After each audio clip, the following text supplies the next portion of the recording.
I'm Clara. There is a distinct difference between a woman who is blindsided and a woman who is simply waiting. When my husband executed what he thought was the perfect betrayal, he assumed he was leaving me in the dust. What he didn't realize was that I had already quietly rewritten the rules of his entire existence. He was celebrating his victory, completely blind to the fact that he was walking straight into a trap I'd been built for months. To see how the long game is truly played, make sure to hit that subscribe button. And before we dive into the details, drop a line in the comments. Where are you tuning in from? And what time is it over there? Storytelling don't usually vanish in a 3-second boarding announcement, but mine did. It was a chilly Tuesday afternoon at Chicago O'Hare International Airport. Terminal 5 was buzzing with the chaotic energy of international travelers, but inside my head, everything was perfectly still. I was 45, celebrating my early retirement after climbing the corporate ladder in logistics for 2 decades. The itinerary was set, a first-class ticket to Rome, Italy. It was supposed to be the grand opening of the next chapter for my husband Brandon and me, a reward for 12 years of what I thought was a solid partnership. Brandon had been unusually quiet since we went through TSA security. He kept checking his watch, pacing near the duty-free shops, and adjusting his collar. I assumed it was just his usual flight anxiety. When our flight to Rome was called for pre-boarding, Brandon turned to me with a tight smile. "I need to grab a bottle of water before we get on," he said, shifting his weight. "Don't wait up if they call our zone. Just go ahead. I'll meet you at the jet bridge." I nodded, checked my passport, and watched his back disappear into the crowd near the restrooms. I didn't think twice about it. Brandon had always been a runner when he felt overwhelmed, though I never realized just how literally he took the term. 10 minutes passed. The gate agent announced final boarding for business class passengers. I stood near the podium, scanning the sea of faces, but there was no sign of him. My phone buzzed in my hand. It wasn't a call, it was a text message. I unlocked the screen, expecting an apology about a long line at the kiosk. Instead, I read the text that would effectively dismantle the last decade of my life. "Clara, I can't do this," the message read. "I'm not boarding the plane. The truth is, Vanessa and I have been talking for months. We're giving our marriage another shot. The kids are older now, but they still need their biological mother back under one roof. I'm sorry to do it this way, but it's for the best. Don't look for me. My lawyer will be in touch." I read it twice, checking the sender's name to ensure it wasn't a prank. It wasn't. Brandon had used the classic American midlife crisis playbook, complete with the most predictable justification. The kids need their mother. It was comical. His children were 22 and 24, both out of college and living their own lives. They didn't need a mother under their roof. They needed a father who understood basic geography. But Brandon needed an honorable exit strategy, even wrapped in a coward's text message. The gate agent looked up at me, sensing my sudden stillness. "Ma'am, are you boarding? We are about to close the cabin doors," she said, her voice dripping with standard airline politeness. I looked at the 2 first-class boarding passes in my hand. One had my name on it. The other belonged to a man who was currently probably riding an Uber back to the city to move his old flame into my life. "Just me today," I said, my voice steady. My husband had a sudden change of heart regarding the destination. She scanned my pass. As I walked down the carpeted jet bridge, the heavy scent of jet fuel filling my lungs, I realized something important. I wasn't crying or screaming inside. I felt a cold, crystalline clarity settling into my bones. Brandon thought he was pulling off a clean, dramatic escape. He thought he could drop a bomb at O'Hare and vanish into the sunset with Vanessa, leaving me to mourn in Europe. What he forgot was that a man who leaves his wife at an airport gate rarely checks who actually owns the ground he's standing on. I boarded, ordered champagne, and opened my laptop. The vacation was officially canceled. The long game had just begun. An 8-hour flight to Rome provides excellent Wi-Fi if you pay for the premium package. While Brandon was likely celebrating his newfound freedom in Chicago, I spent the transatlantic flight downloading 12 years of joint tax returns, bank statements, and property deeds. By the time my plane touched down at Fiumicino Airport, I hadn't looked at a single tourist attraction. Instead, I booked the very next flight back to O'Hare. There was no point in wasting time in Italy when the real entertainment was waiting for me in Illinois. "Welcome back, Clara. Arthur Vance said when I walked into his high-rise office overlooking the Chicago River the next morning. Arthur was the top asset protection attorney in the city, known for his predatory precision in high-net-worth divorces. I had called him from the tarmac in Rome. He didn't offer me tissues, which is exactly why I hired him. I looked over the preliminary files you sent from the air. Your husband was busy while you were busy working. I don't want an emotional circus, Arthur, I said, sitting down and smoothing my skirt. I want a surgical extraction. Tell me exactly what he did. Arthur pulled up a massive spreadsheet on his monitor. Over the last decade, as my salary grew, Brandon's ambition shrank, but his appetite for luxury didn't. Our primary residence was a stunning 3-bedroom penthouse in the heart of downtown Chicago, boasting panoramic views of the city skyline. Brandon always took pride in showing it off to his friends, casually implying it was the fruit of his own hard work. The reality, documented in black and white, was vastly different. Before our marriage, I owned a beautiful historic home in Lincoln Park. When we decided to move downtown, I sold that house and poured every single penny of the proceeds into purchasing the penthouse. In the state of Illinois, that money was a premarital asset, 100% mine. It should have remained completely protected. Here's where it gets interesting, Arthur said, tapping the screen with his pen. 3 years ago, you agreed to refinance the penthouse to take advantage of lower interest rates. Brandon handled the paperwork with the broker. Look at page 14 of the closing documents. I leaned in. There it was, a quietly inserted clause that restructured the title of the property, naming Brandon as the primary owner and reducing my status to a mere guarantor. Beside the clause was a signature that looked remarkably like mine, but the digital timestamp showed it was executed on a Tuesday afternoon when I was keynoting a logistics conference in Miami. He forged my signature on a federal refinancing document, I stated, my voice devoid of emotion. It wasn't anger I felt. It was pure mathematical certainty. Brandon had crossed a very dangerous line. Technically, he manipulated the digital signing token through the shared family account, Arthur corrected with a cold smile. He thought he was being clever. By making himself the primary owner, he believed he could legally occupy the penthouse and force a sale to split the equity during a divorce. He wanted to move Vanessa into a home you paid for. He forgot one basic rule of logistics, I replied, looking out the window at the Chicago skyline. You never steal the cargo until you've secured the shipping lane. Brandon just handed us a loaded gun. So what's the play? Arthur asked, his eyes gleaming with professional anticipation. We don't file for a standard divorce yet, I said. Let him enjoy his little honeymoon in Rome. Let him think he won. While he's spending his dwindling savings on pasta and vintage wine, we invoke a forensic financial audit. I want every single dollar he moved tracked, and I want a fraud report ready for the bank. We are going to lock him out of his own fantasy. While I sat in a windowless conference room in downtown Chicago, Brandon's Instagram feed was a masterclass in financial delusion. He and Vanessa were living it up in Rome. There was a photo of them clinking glasses of expensive Chianti with the Colosseum blurred beautifully in the background. The caption read, "Finally where I belong, rewriting history with my true love." I had to smile. He was rewriting history all right, mostly through unauthorized bank transfers.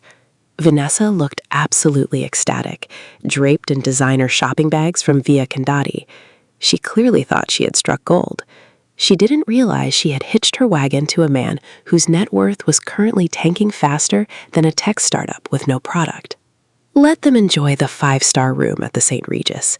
Every single room service charge was just another nail in Brandon's legal coffin. Your husband isn't just a fraud, Clara. He's an incredibly lazy one. Marcus, the forensic accountant Arthur brought in, said as he adjusted his glasses. He spread out 3 massive binders filled with highlighted transactions. He didn't even bother setting up a separate shell company. He's been funneling money directly from your private investment portfolio into a secondary checking account under his name. And the authorization? I asked, sipping my black coffee. Non-existent, Marcus replied, tapping a page. He used the exact same forged digital signature token from the refinancing scam to approve the monthly transfers. Over the past 24 months, he has siphoned over $250,000 of your premarital funds to pay for car leases, country club dues, and yes, this current Italian vacation. In America, the legal system can be slow, but when you combine identity theft, bank fraud, and the unauthorized dissipation of premarital assets, the gears turn remarkably fast. Brandon thought his name on the penthouse deed gave him leverage. He believed that even if we divorced, I would have to buy him out or sell the property and split the equity. He assumed I would play nice to avoid a public scandal. He deeply miscalculated my tolerance for disrespect. I don't get mad, I get even. Since the refinancing deed was executed through documented fraud and the funds used to maintain the property were stolen from your separate estate, we filed an emergency motion to quiet title, Arthur explained, sliding a new set of court-stamped documents across the mahogany table. We aren't asking for a standard divorce settlement yet. We are invalidating his name on the property completely. As of this morning, the penthouse returns to its rightful status, solely yours. And the bank? I asked, looking for any loopholes. The bank is absolutely terrified of a federal lawsuit for accepting a forged signature on an official document, Arthur said with a cold grin. Storytelling. They signed off on the title correction in record time. Brandon is officially off the deed. He doesn't own a single square inch of that skyscraper anymore. I signed the final paperwork with a steady hand. For the next 5 days, I played the part of the silent, abandoned wife perfectly. I didn't block his number, I didn't comment on his ridiculous photos, and I didn't respond to his lawyer's initial aggressive email demanding temporary alimony. I just watched the Instagram stories fade after 24 hours. They were heading back. Their flight was scheduled to land at O'Hare on Sunday evening. Brandon had left Chicago as a man who thought he had successfully stolen a multi-million-dollar asset. He was flying back as an intruder who didn't even have a valid keycard. The long game was paying off, and the landing was going to be rough. Sunday night at 8 o'clock. The marble lobby of our downtown Chicago high-rise was quiet, save for the hum of the ventilation system. I sat in a leather armchair tucked into a shadowed corner, holding a glass of sparkling water. Right on cue, the heavy glass revolving door slid open. Brandon and Vanessa walked in, looking exactly like the cliché they were trying so hard to project. They were tanned from the Italian sun, visibly exhausted, but radiating a smug, self-satisfied aura. Storytelling was pushing a luggage cart stacked with gleaming new Rimowa suitcases, while Vanessa strutted beside him wearing a plush new designer coat, undoubtedly funded by my stolen investment dividends. Brandon strode directly toward the private residence elevators, completely ignoring the front desk. He pulled his gold-plated resident keycard from his pocket and tapped it against the scanner. A sharp negative red light flashed, followed by an aggressive beep. He frowned, rubbed the part against his jeans, and tapped it again. Red light. Another beep. Vanessa sighed dramatically, shifting her heavy shopping bags from one arm to the other. Brandon, honey, use the other elevator. For what we pay in building assessments, you'd think the security tech would actually function properly. It's fine, it's just a glitch, Brandon muttered, his voice tightening as he swiped the card a third time. The elevator remained firmly locked. Before he could hit the glass panel in frustration, Arthur's senior paralegal, Thomas, stepped forward from the concierge desk. He wasn't alone. He was flanked by Gary, the building's towering head of security, and 2 uniformed guards. "Good evening, Brandon," Thomas said, his tone as flat and clinical as an autopsy report. He held a thick, stamped manila envelope in his gloved hand. Brandon snapped around, his irritation boiling over. "Who the hell are you? Gary, what is this? My keycard isn't registering. Fix it so we can get upstairs." Gary didn't move an inch. He had known me for a decade and knew exactly who paid the bills. "Mr. Vance, your access privileges to this building have been permanently revoked. You are no longer permitted past the lobby area." Vanessa's face contorted in disbelief. "Excuse me? Do you know who you're talking to? This is his penthouse. We just got back from Europe, and we are not dealing with this incompetence." Thomas stepped into her line of sight, completely ignoring her outburst. He handed the envelope directly to Landon, who instinctively took it. "This is a court-ordered emergency injunction and an immediate eviction notice, effective as of 4 p.m. today. Due to documented identity theft and fraudulent title manipulation, your name has been legally stripped from the property deed. The penthouse belongs solely to Clara. The artificial tan seemed to drain from Brandon's face in an instant. He stared at the court stamp on the paperwork. This is impossible. It's a joke. Clara can't do this. I'm a co-owner. You were a tenant by fraud, Brandon, I said, finally standing up from my corner armchair. The sharp click of my heels echoed off the polished floor as I walked toward them. Brandon looked at me, his eyes wide with panic. Clara, what the hell is this? You're locking me out of my own home over a text message? It's my home, paid for by my premarital assets, which you illegally tried to steal, I said, keeping my voice low, measured, and utterly frozen. Your clothes and personal effects have already been packed by professionals and moved to a storage unit in Cicero. Here is the key. And before you think about checking into a luxury hotel tonight, you might want to open your banking app. The federal fraud report went through this morning. Your shared accounts are completely frozen. Vanessa looked at the envelope, then at Brandon's trembling hands, her eyes narrowing as she began a very different kind of mathematical calculation. Brandon just stood there, completely paralyzed, realizing too late that his grand escape had landed him right on the cold lobby floor. Storytelling Brandon's sudden fall from grace didn't stay confined to that high-rise lobby. News travels fast in Chicago's corporate circles, especially when forensic teams and building security are involved. By Monday morning, his adult children, Chloe and Tyler, were blowing up my phone demanding answers. They couldn't comprehend how their seemingly successful father had become homeless and broke overnight. Brandon had already spun them a narrative, painting me as the bitter, unstable ex-wife who threw a tantrum and locked him out over a simple misunderstanding. They were furious, protective, and ready to fight for him. They were also about to get a very expensive education in forensic accounting. I didn't argue with them over the phone. I simply invited them up to the penthouse on Tuesday afternoon. They sat on the Italian leather sofa, looking tense and deeply defensive. Dad is staying at a cheap motel near the highway, Clara, Tyler said, his arms tightly crossed. He said you're ruining his life out of spite because he wanted a divorce. You can't just kick him out on the street. I didn't raise my voice. I didn't even mention Vanessa or the airport text message. Instead, I quietly placed a thick stack of certified financial ledger summaries and bank receipts on the glass coffee table.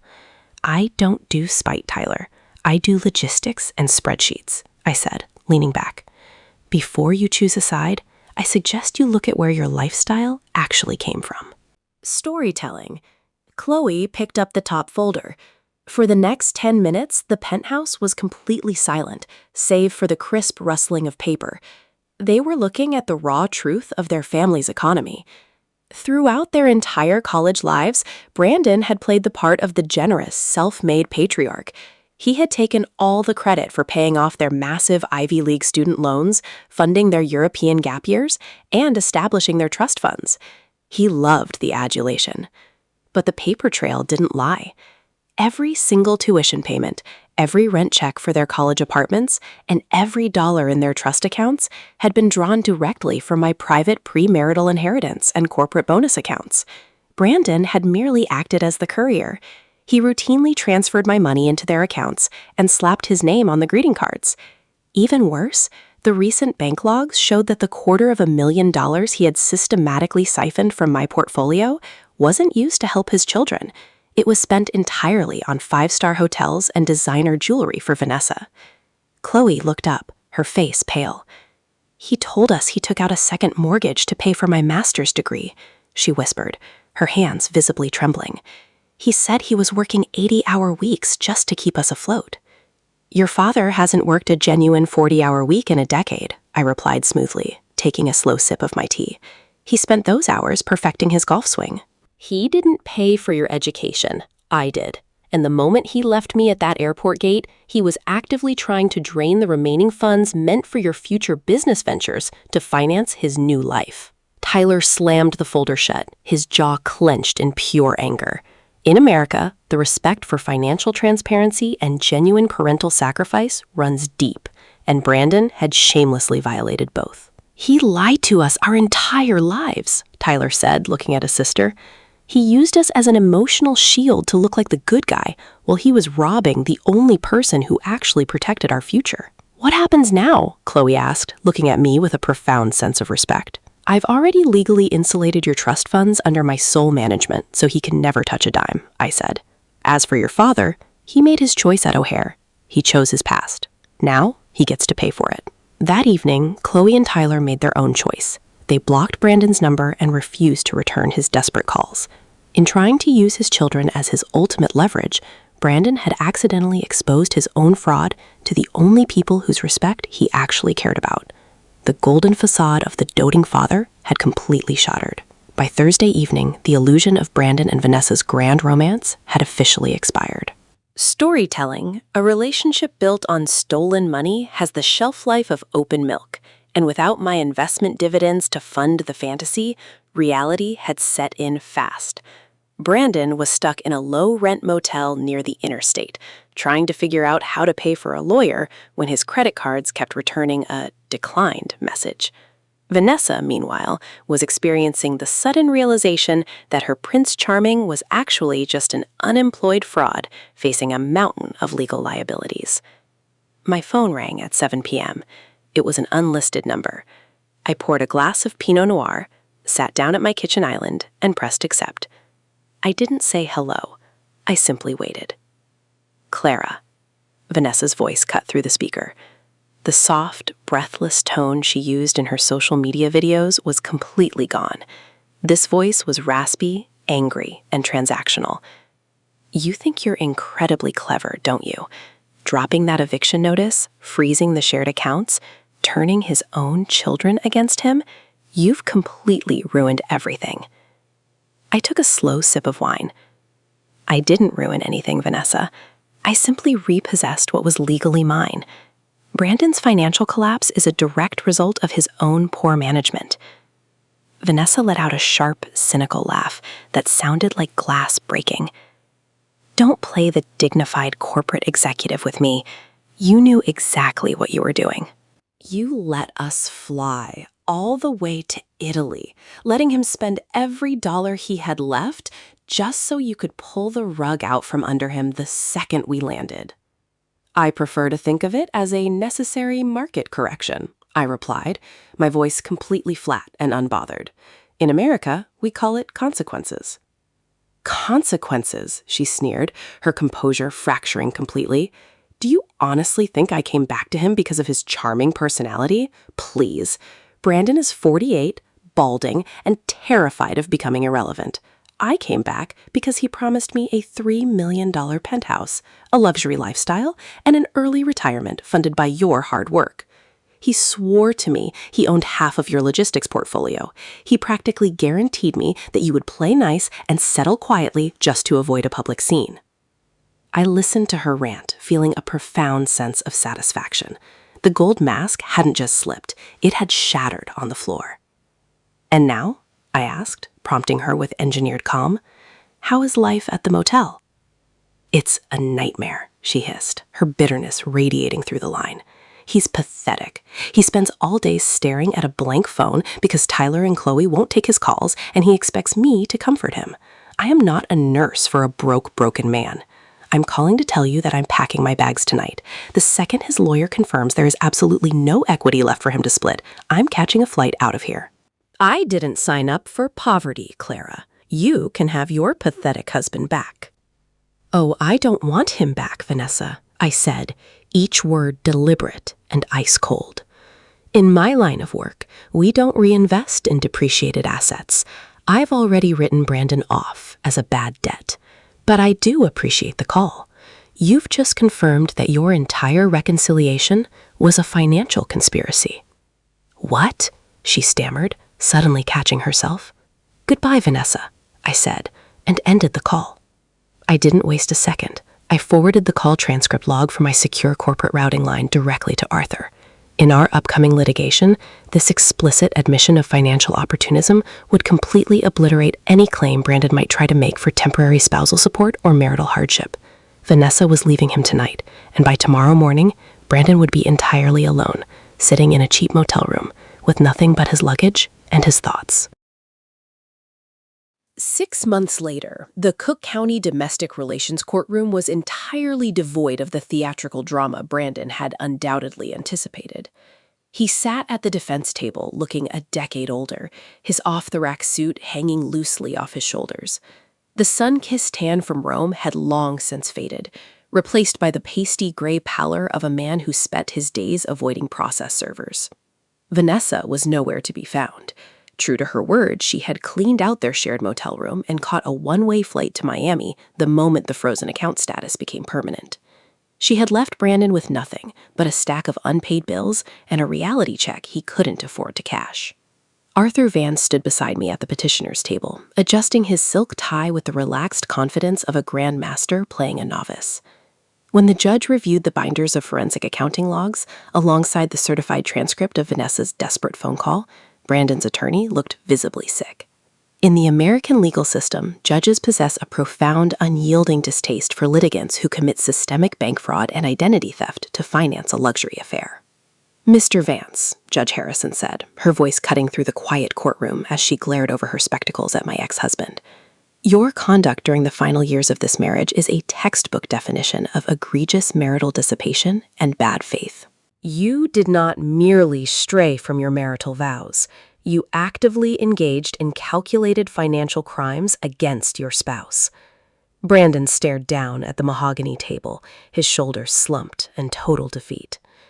"This court rules entirely in favor of the petitioner," Judge Harrison continued, slamming her gavel down with a definitive crack.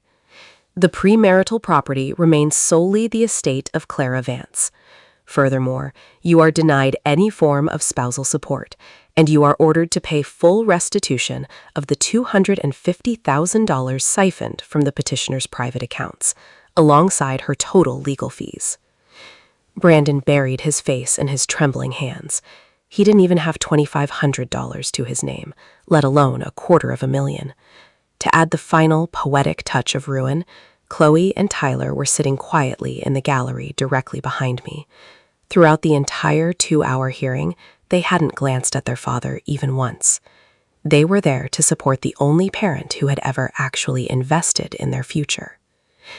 As the courtroom cleared, Brandon intercepted me in the marble hallway outside. His exhausted lawyer tried to pull him back by the arm, but Brandon desperately stepped into my path, his eyes bloodshot and wide with panic. "Clara, please, just look at me," he croaked, his voice cracking under the weight of his new reality. "You've taken absolutely everything. My home, my financial standing, my career reputation. Even my own children won't return my texts. I am completely ruined. Are you happy now? Is this what you wanted?"